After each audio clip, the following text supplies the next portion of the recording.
Welcome to Notary Public Underwriter's All Things Notary channel. In this episode, we're going to tell you what to do when the names don't match on the ID and document during a notarization.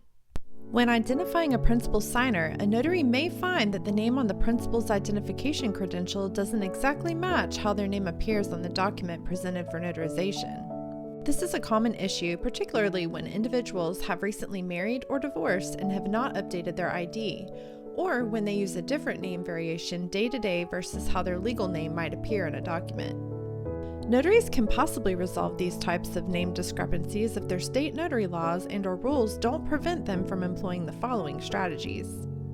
One way to assess if a minor discrepancy is acceptable can be thought of as the reasonableness test. For example, the signer's name on the document is Michael J. Smith, and the signer's name on the ID credential is Michael James Smith. And the notary is given other records or credentials to show that this person uses both variations, Michael J. and Michael James, and notary has no other evidence or cause to think that an attempted fraud is occurring. Then the notary could reasonably conclude that the present signer and the person named in the document presented for notarization are the same. A different type of name variation that is occasionally linked to fraud involves suffixes such as junior or senior. Sadly, there have been actual cases of fraud involving family members with the same name, except that one was junior and the other was senior, or was the third instead of the fourth, for example. If the document presented for notarization shows the principal signer's name containing a suffix, but the identification given to the notary does not, then the notary must insist on more documentary evidence to reasonably establish that the individual personally present is indeed the person named in the document. Explain to the present signer that you are simply performing your due diligence.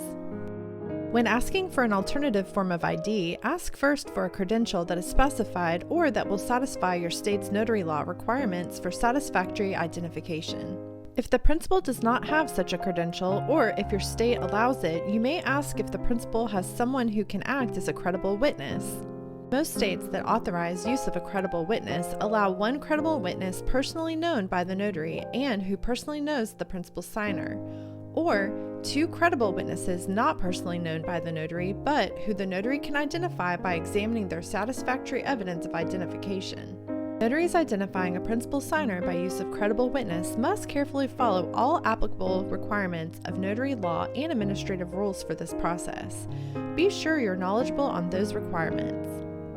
Ultimately, if the present principal signer cannot provide sufficient information or evidence enabling a notary to reasonably verify that the person is the same principal signer named in the document presented for notarization, the notary must decline the notarization. When declining under these circumstances, consider offering to notarize another time if the person can present satisfactory evidence of their identity. Finally, always document every notarial act you perform in a record book or journal of notarial acts, including how you identified each person for whom you officiated. Carefully record any special circumstances, including if the notarization could not be completed and why in your journal entry. Thanks for watching. Make sure to like and subscribe for more notary content, and visit our website for online notary education courses, bonds, insurance, and supplies.